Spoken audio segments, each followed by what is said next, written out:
प्यारे बच्चों, हिंदी की कक्षा में आपका एक बार फिर से स्वागत है।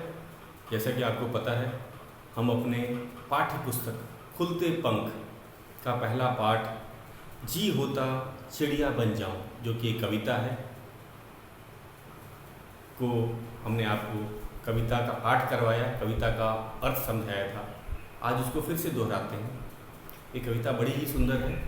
इसके कवि आपको पता ही है, सोहनलाल द्विवेदी जी हैं। और इसमें जो कवि होता है वह बच्चों की बात अपने कविता के माध्यम से दुनिया को बताना चाहता है। तो कवि भी ठीक बच्चों की तरह ही है। वे भी स्वतंत्रता किसी अच्छी नहीं लगती। हर कोई चाहता है कि वह बिना बंधन में रहे, पूरा संसार घुमाए। खासकर इस समय जबकि आपका स्कूल बंद है, लॉकडाउन लगा हुआ है, तो इस समय स्वतंत्रता की कीमत सबको पता चल रही है। तो इस कवि ने भी, सोहनलाल द्विवेदी जी ने भी यही बात जो बच्चों के मन की है वही बात कही है। तो सबसे पहला हम काम करेंगे कविता पाठ और इसका आपको अर्थ बताते, और उसके बाद हम शब्दार्थ पे चलेंगे। इस पाठ में मुहावरे तो नहीं है, लेकिन शब्दार्थ जो है उनको हम लिखेंगे और उसके बाद मौखिक प्रश्नों की तरफ उनका चर्चा करेंगे। क्योंकि मौखिक प्रश्नों को हम लिखते तो है नहीं कॉपी पे, लेकिन चर्चा द्वारा उसको हल करेंगे। तो शुरुआत करते हैं सबसे पहले कविता पाठ से। कविता का नाम है जी होता है चिड़िया बन जाऊं। तो इसके अंदर सबसे पहले कविता पाठ करते हैं और उसका भावार्थ समझ लेते हैं। फिर से जिन बच्चों का छूट गया है, जिनके पास बुक नहीं है, वे भी ध्यान से इसको देखेंगे और ये आसानी से हम लोग लिख लेंगे। तो शुरुआत ही करते हैं लिखने से, क्योंकि बहुत बच्चे कह रहे थे कि हमारे पास बुक नहीं आई है। तो हम लोग, मैं इसको फिर से एक बार लिखवा देता हूँ बोर्ड पे, और हम इसका फिर कविता पाठ करेंगे और भावार्थ बताएंगे। तो शुरुआत करते हैं कविता लिखने से। तो हमारी कविता है जी होता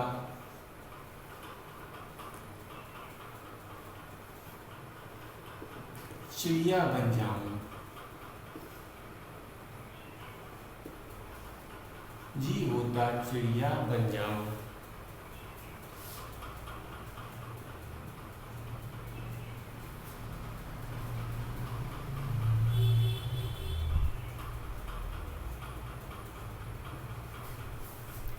मैं नभ में उड़कर सुख पाऊं। मैं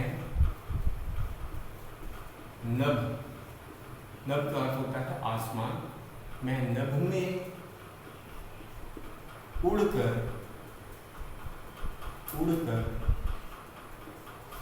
सुख पाऊं, सुख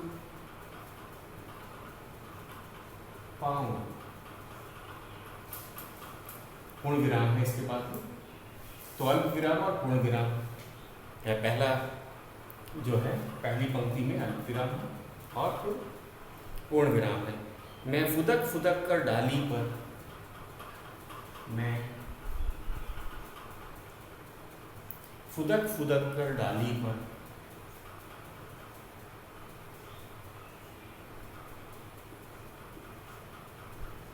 मैं फुदक फुदक कर डाली पर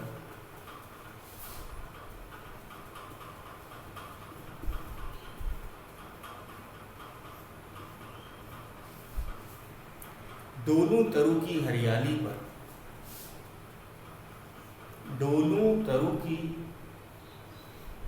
डोलूं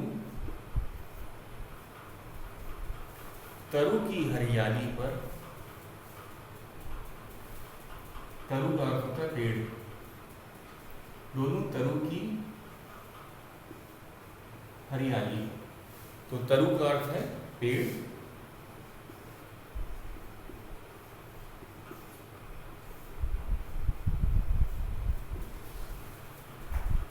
फिर कुतर कुतर फल खाऊं, फिर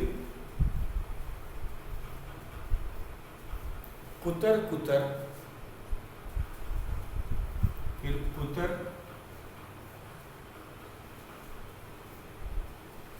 फिर कुतर कुतर कर, कुतर कुतर कर फल खाऊं, दोनों एक साथ है।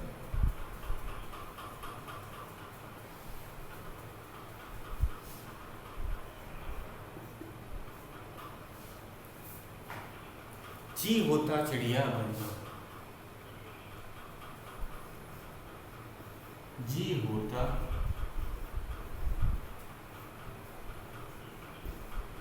चिड़िया बन जाऊं।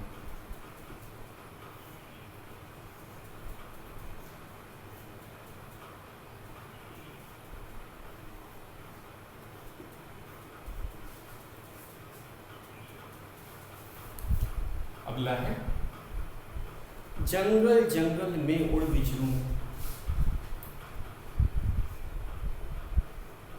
जंगल जंगल, जंगल जंगल में उड़, जंगल जंगल में उड़ विचरूं। विचरूं का अर्थ है, विचरना अर्थ होता है घूमने के लिए कहा। विचरना का अर्थ होता है घूमने के लिए कहा। पर्वत घाटी की सैर करूं, पर्वत घाटी की, पर्वत घाटी की सैर करूं, पर्वत घाटी की सैर करूं। और दो और है, सब जग को देखूं इठलाऊं, सब जग, जग का अर्थ है संसार, सब जग को देखूं, सब जग को देखूं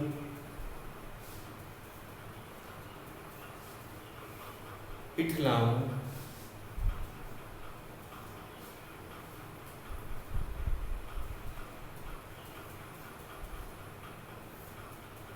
सब जग को देखूं इठलाऊं, जी होता चिड़िया बन जाऊं। अंतिम पंक्ति है हमारी कविता का नाम भी यही है, जी होता चिड़िया बन जाऊं।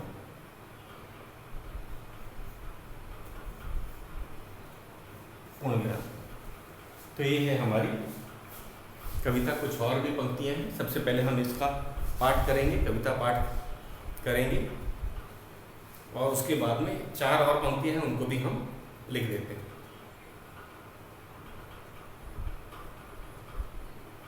तो एक बार कविता को देख लिया जाए। कविता पाठ, कविता पाठ कैसे किया जाता है इसके ऊपर ज़रा ध्यान दीजिएगा।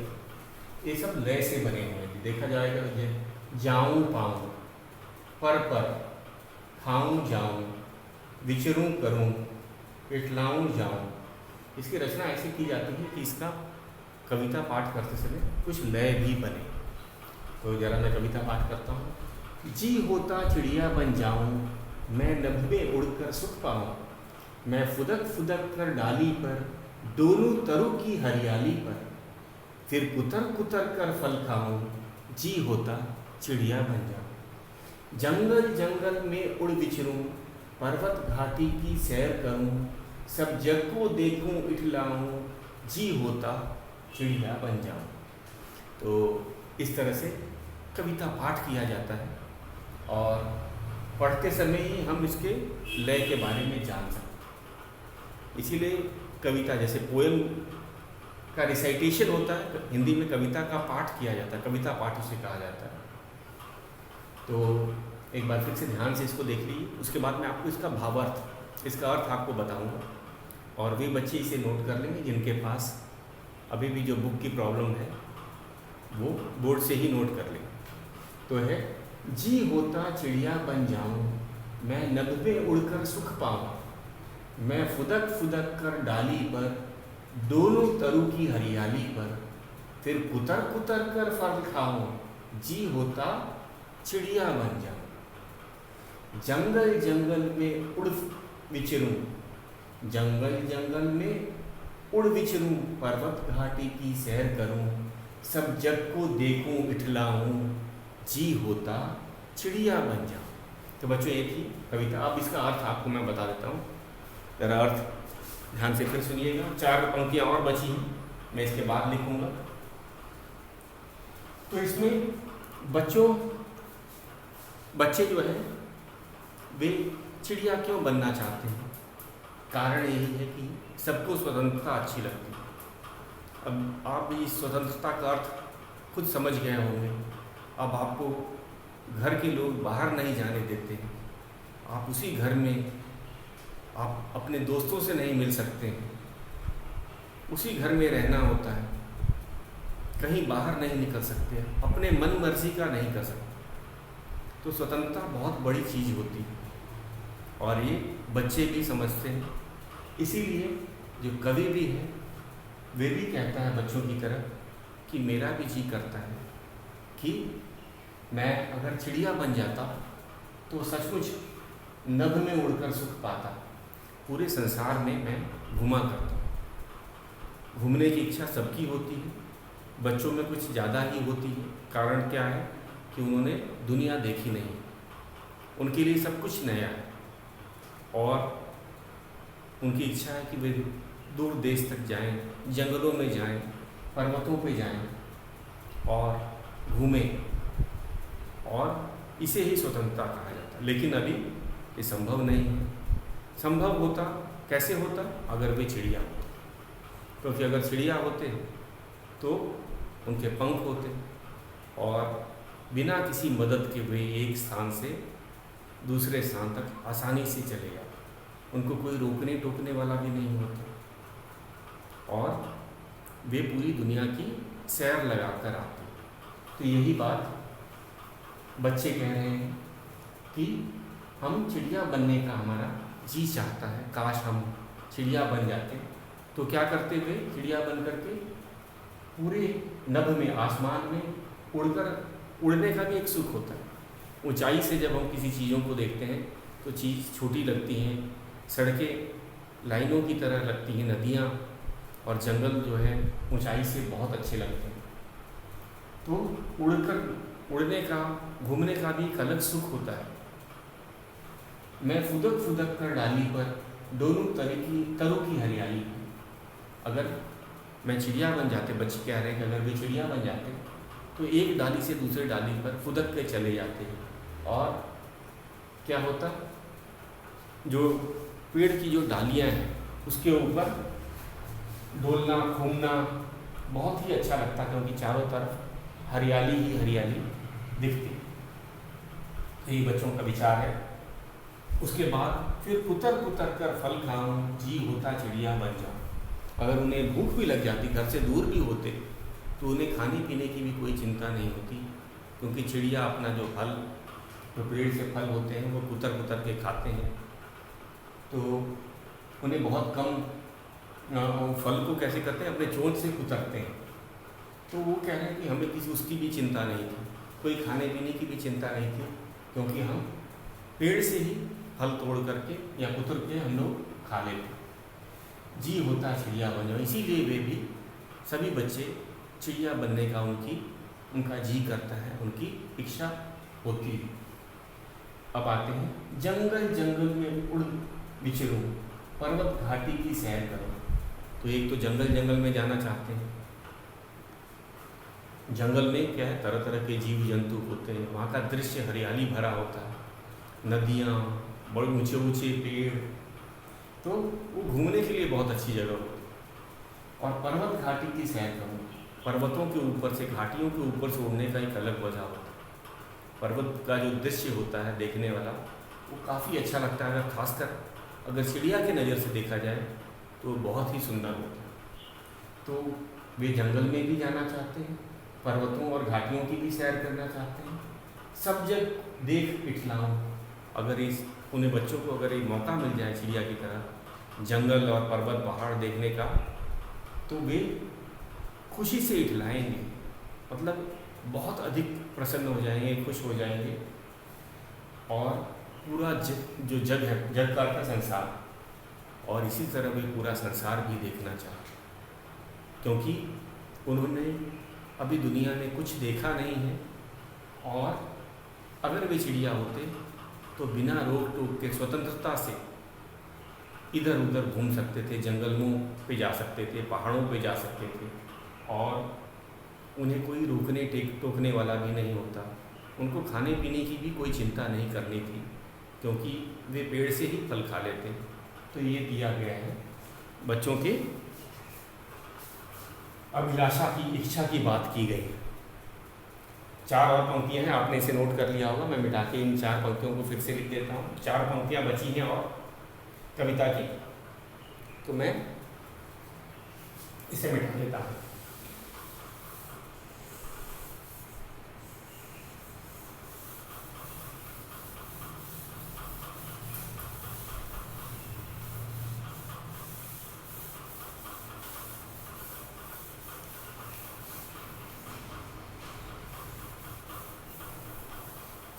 हाँ, फिर आगे है, कितना स्वतंत्र इनका जीवन,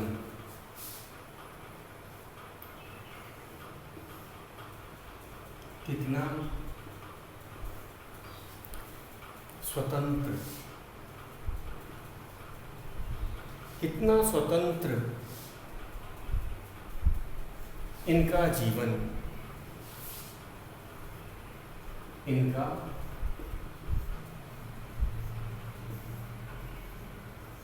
तो इनका जीवन, इनका किसके लिए किया है प्रयोग यहाँ पे? इनका चिड़ियों के लिए किया है। कितना स्वतंत्र इनका जीवन, इनको नहीं कहीं कोई बंधन, इनको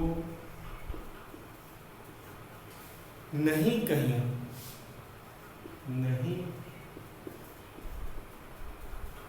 कहीं, इनको नहीं कहीं कोई बंधन, कोई बंधन। और ये विस्मयादि बोधक चिन्ह, ध्यान से देखिए, यहाँ पे पूर्ण विराम नहीं है, ये विस्मयादि बोधक चिन्ह। मैं भी इनका जीवन पाऊं, और अंतिम 2 पंक्तियां, मैं भी इनका जीवन पाऊं। इनका यहाँ पे चिड़ियों के लिए प्रयोग किया गया, मैं भी इनका जीवन पाऊं। इनका जो शब्द है ये चिड़ियों के लिए प्रयोग किया गया है।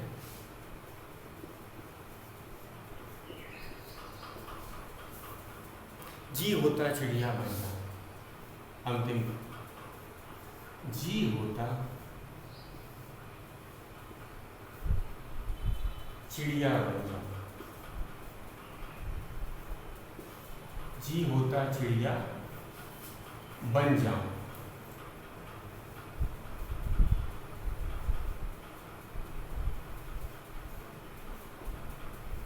पूर्ण विराम। तो ये 4 पंक्तियां हमारी बच गई थी, इनका भावार्थ भी जरा देख लेते हैं।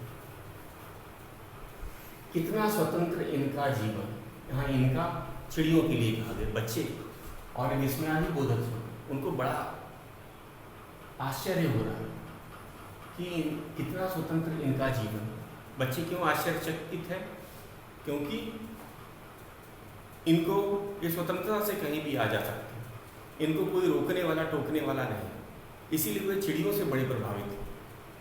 उनको लगता है कि अगर दुनिया में स्वतंत्रता जो है वो केवल चिड़ियों के ही पास है, इसीलिए उनको विस्मयादि बोधक का चिन्ह है। उनको विस्मय हो रहा है, काफ़ी आश्चर्य हो रहा है, कितना स्वतंत्र इनका जीवन, इनको नहीं कहीं कोई बंधन। उनको स्वतंत्र है, उनको कोई बंधन भी नहीं, कोई उनको रोकने टोकने वाला नहीं। बच्चों को क्या है, कोई अब घर से बाहर जाने नहीं देता। अगर लॉकडाउन भी नहीं था तभी भी उनको उनके ऊपर नज़र रखी जाती है, उनकी सुरक्षा के लिए उनको दूर नहीं अकेले जाने दिया जाता है। तो बच्चे असल में बंधन में फंस के अपने आप को गुलाम समझने लगते हैं कभी कभी। तो उनको जब वे चिड़ियों को देखते हैं तो काफ़ी उत्साहित हो जाते हैं। उनको लगता है कि सबसे अच्छा जीवन तो चिड़ियों का ही। तो इसीलिए यहाँ पे उनको विस्मय आदि बोधक वचन इसीलिए लगाया कि उनको आश्चर्य हो रहा है, बच्चों को आश्चर्य हो रहा है कि इनका जीवन स्वतंत्र है, इनको कोई बंधन नहीं। उनको चिड़ियों के बारे में यही पता है, वे स्वतंत्रता से बिना किसी बंधन के इधर उधर अपनी मर्जी से घुमा करते हैं। इसीलिए बच्चे कहते हैं मैं भी इनका जीवन पाऊँ, मतलब काश मेरा भी जीवन चिड़िया की तरह ही होता तो मैं सबसे अधिक सुखी रहता और जो मेरी मन की इच्छा है, इच्छा और अभिलाषाएं वो मैं पूरी कर पाता। क्यों? क्योंकि बिना बंधन के पंखों के सहारे पूरी दुनिया घुमाता, जी होता चिड़िया बन जाए। तो बच्चों का जी चिड़िया बनने का कर रहा है और भी चिड़ियों से काफ़ी प्रभावित भी, और उनको लगता है कि उनका जीवन जो है वो चिड़िया के जीवन से तुच्छ है और वे चिड़ियों का जीवन ही पाना चाहते हैं, वे चिड़िया ही बनना चाहते हैं।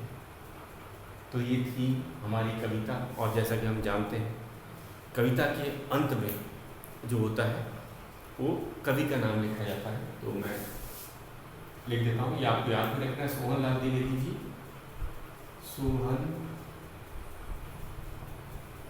लाल द्विवेदी। तो द में हलंत का निशान है,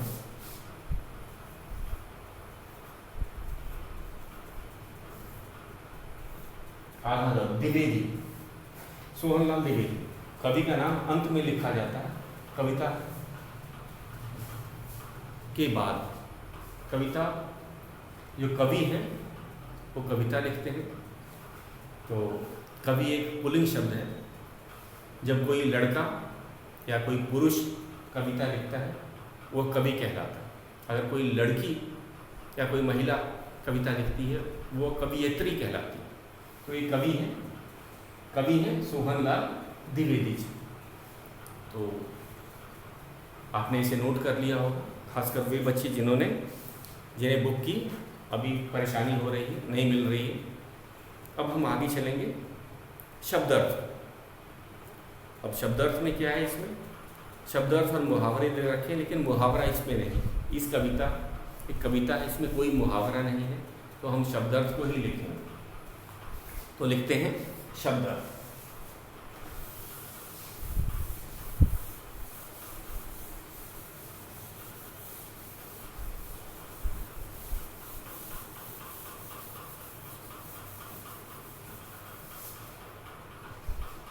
शब्दार्थ है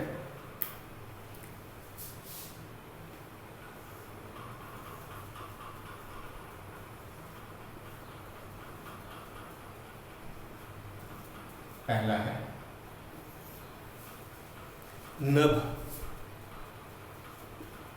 नभ का अर्थ है आकाश, आसमान। हम एक लिखते हैं आकाश। आसान शब्द है, क्या आपने पहले भी पढ़ रखा है। डोलना, यहाँ डोलना का अर्थ है घूमना।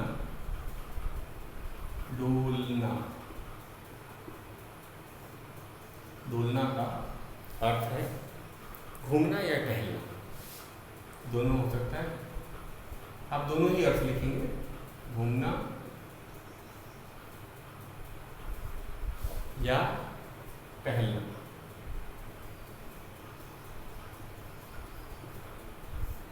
घूमना या टहलना। तीसरा तरु, ये भी बहुत आसान शब्द है। कई तो आसान शब्द दे रखे हैं आपने, ये पहले भी पढ़ा था। तरु पेड़ को कहा जाता है, तरु पेड़ के लिए इसका प्रयोग किया गया। तरु का अर्थ होता है पेड़। और कविता में भी हमने देखा वे तरु की हरियाली में छुपना चाहते हैं। तो पेड़ों की हरियाली में वे छुपना चाहते हैं। कौन? बच्चे, अगर वे चिड़िया होते तो। डोलना का अर्थ होता है घूमना और टहलना। नभ का अर्थ हो गया आकाश। हमारा चौथा शब्द है पर्वत। अरे विचरना। विचरना का भी यही अर्थ है, विचरण करना, विचरना, विचरना। विचरना का अर्थ है घूमना, घूमना। पांचवा है पर्वत,